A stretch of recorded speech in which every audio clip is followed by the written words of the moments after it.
What is up guys, Jarv here, back today jumping into Destiny. We are back with another This Week in Destiny, giving the full breakdown for the up and coming week.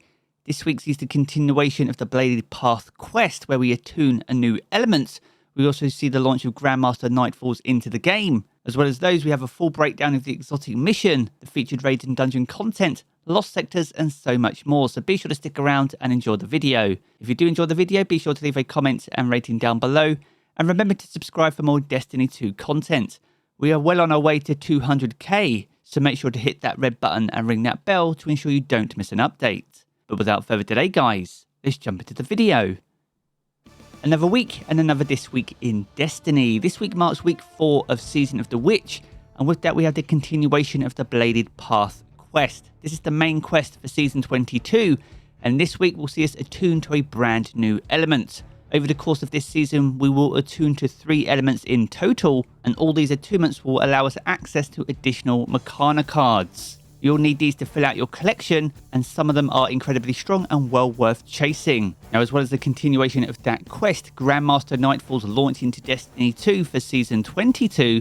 Now, it's thought that these Grandmaster Nightfalls will roll out week over week, and whilst this season will see 3 heist battlegrounds as Grandmaster Nightfalls, the return of GMs also sees the return of Adept Nightfall rewards. Will you be chasing down your very first Conqueror seal? Will you be gilding it, or are you just chasing the sweet Adept loot? Be sure to sound off down in the comments below. Now next up, we're going to move on to the exotic mission Rotator. For week 4, we return to the Presage. Now to access this, you will need to own Beyond Light or Season of the Chosen, and by completing it, you'll be able to get your hands on the Dead Man's Tail, which is now craftable and also has a new trait pool. On top of the exotic weapon, there's also armor and weapons to chase inside this mission. Now these are from Season of the Haunted, and the weapons include Nazarek's Whisper, Bump in the Night, Tears of Contrition, Hollow Denial, Fire Fright, and Without Remorse, and even the opulent weapons such as the Ostringer, the Drang, Beloved, the Callous Mini-Tool, and even the Eidolon Pursuant armor set. Now some of these weapons are still well worth chasing, especially if you don't have weapon patterns for them. So if you are missing any of those key patterns, then this week will be a great week to jump back into the Presage mission. Now from here we're going to move on to the featured raid and dungeon content for the week. This week sees us return to the Vault of Glass for the first time in Season 22 as the featured raid. Now whenever the raid is featured, all the challenges are available, perfect if you're looking to earn some of the key weapons and armor inside this activity. And on top of earning some sweet legendary loot, by farming Atheon, the final boss, you can also farm the Vex Mythoclast exotic fusion rifle. It's one of the most unique and strongest fusion rifles in the game, and a weapon well worth chasing, so make sure to get those fire teams together if you still need to pick that weapon up. Now alongside the Vault of Glass, we return to the Shattered Throne as the featured dungeon. This launched back in Forsaken and was our first dungeon in Destiny 2. Now as things currently stand, there's no artifice armor to chase, which much like the Pit of Heresy, highlights the requirement of updating Shattered Throne and Pit of Heresy to bring their loot pools in line with the rest of the dungeon activities.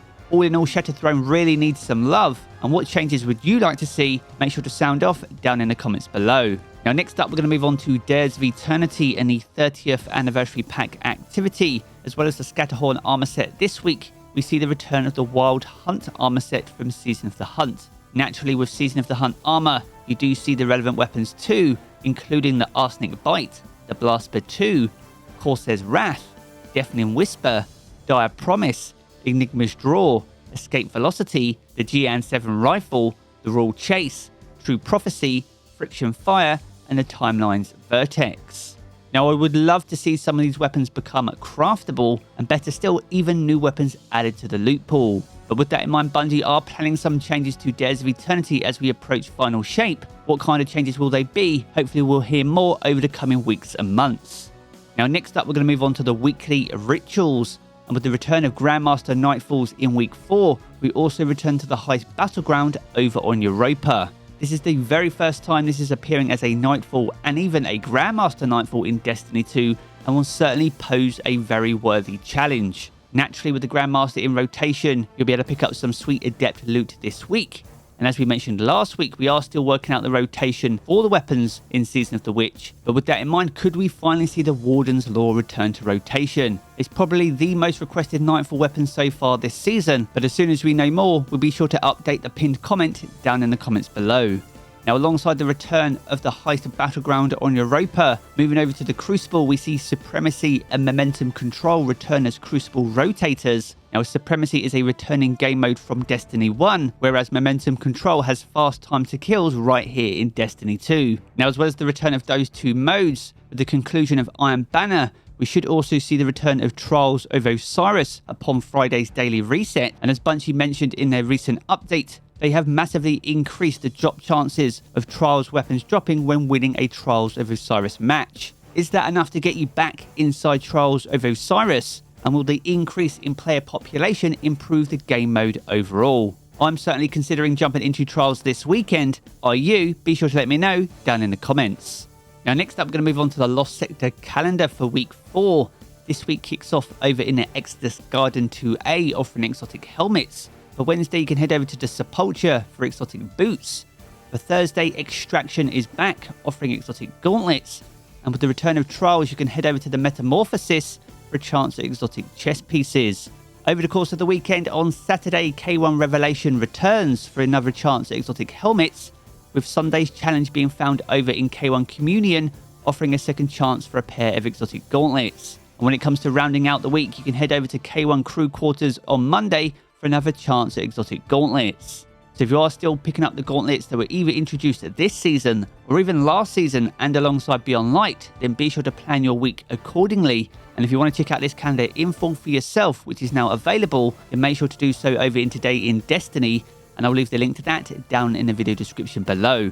Now, from here, we're going to move on to seasonal challenges, and there are just 7 seasonal challenges for week 4. This week kicks off with Acolyte's Ascent 4, and here you need to complete week 4 of the Bladed Path quest. That's followed by Forgotten Power. So here you need to complete powerful encounters in the Altars of Summoning and defeat combatants using the damage type that matches your subclass. That's followed by Luminary 2. So you need to master the light by defeating combatants with Void, Arc and Solar damage, and you earn bonus progress by affecting combatants with subclass abilities. Next we have Bounty Conjure. So for this you need to complete daily bounties during Season of the Witch. That's followed by Last Rites. So for this you need to get ability Final Blows in Season of the Witch activities. And next we have Grandmaster. And for this you need to complete any Nightfall on Grandmaster difficulty. And the final challenge for this week is called Calibrate Close Range. And here you need to calibrate close ranged weapons such as sidearms, submachine guns, shotguns, glaives and swords. And you'll earn bonus progress for defeating Guardians. Now all these challenges offer Challenger XP for completing them, which is great for leveling up your Season Pass and increasing your artifact power, and some will offer Bright Dust, which is perfect if you intend to visit Tess over at Eververse upon this week's weekly reset. So there we have it guys, a good look on everything that you can expect for week 4 of Season of the Witch. If you've enjoyed this video, be sure to check out one of the 2 videos you see here in these cards for more Destiny 2 content. And if you want to keep up to date with everything to do with Destiny 2, then be sure to hit subscribe as well. I'm going to jump back into the game as always guys, and I will catch you all again very soon.